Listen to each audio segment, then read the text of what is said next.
Everybody. Good morning, sir. How are you? We are fine and you? Alhamdulillah, I am fine also. Today we are going to learn simple into complex. এটা আমাদের ট্রান্সফরমেশনের অংশ, তাই না? Simple into complex. তার মানে কি simple সেন্টেন্সকে complex আমরা কিভাবে করব সেইটার ধারাবাহিক রুলস আমরা একের পর এক আলোচনা করতেছি, তাই না? এটা আমাদের রানিং আছে।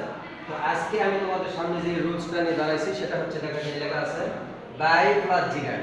বাই প্লাস জিরান। স্যার এখানে জিরানটা কি? যখন কোনো ভার্বের প্রেজেন্ট ফর্মের শেষে আইএনজি যুক্ত থাকে তখন সেটা জিরান। এখন তোমাদের অনেকের মনে প্রশ্ন আসতে পারে স্যার কন্টিনিউয়াস টেন্সেও যে আইএনজি থাকে। হ্যাঁ, কন্টিনিউয়াস টেন্সেও প্রিভিয়াস এর শেষে আইএনজি থাকবে, জিরানের শেষেও প্রিভিয়াস এর শেষে আইএনজি থাকবে। এখানে পার্থক্য হচ্ছে যে যদি আইএনজি ভার্বের পূর্বে কোনো বি ভার্ব থাকে তখন সেটা কন্টিনিউয়াস টেন্স, আর যখন দেখবে যে মানে বি ভার্ব নাই শুধু আইএনজি আছে তখন বুঝবে এটা জিরান। ঠিক আছে, এটা আগে জানা দরকার। তো দেখো এখানে বাই প্লাস জিরান যুক্ত সিম্পল সেন্টেন্স কমপ্লেক্স সেন্টেন্স আমরা কিভাবে করব? কোন সেন্টেন্সে যদি বাই প্লাস জিরান থাকে সিম্পল সেন্টেন্সে, তাহলে আমরা বাই প্লাস জিরানের পরিবর্তে কি লিখব? If you. এখানে ইউ মানে এখানে একটা সাবজেক্ট ধরা হয়েছে, অন্য কিছু সাবজেক্টও থাকতে পারে, হি সি যেটা থাকতে পারে। তাহলে এখানে মূল কথা হচ্ছে কি বাই প্লাস জিরান যদি থাকে তাহলে আমরা ইফ ইউ লিখবো। এই বাই প্লাস জিরানের পরিবর্তে কি লিখবো? If you. তারপরে দেখো লেখা আছে এবং আইএনজি বাদ দিতে হবে।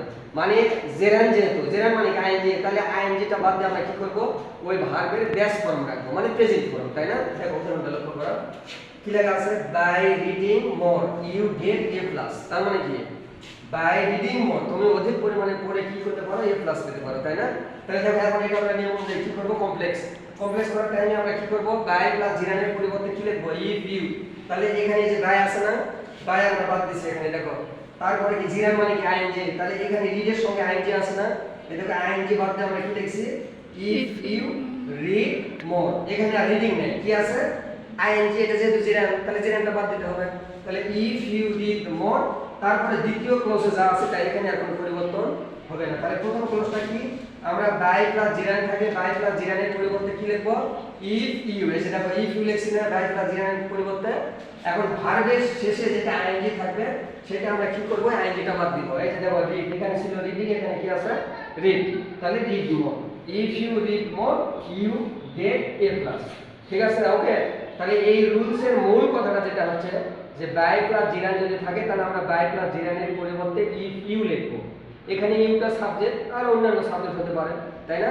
আরেকটা কথা কি যে এই যে জিরান, যেটা জিরান মানে কি আইএনজি, আইএনজি আমরা বাদ দিব। আইএনজি বাদ দিলে তখন কি হবে? ভার্ব প্রেজেন্ট ফর্ম হবে। ঠিক আছে, তো এইভাবে তোমরা মনে রাখবে। ঠিক আছে, খুব ইজি, কঠিন না। তো dear learner, I hope that today's topic is clear to you. If you like my class or video, please like, comment and share. This is all for today. Goodbye.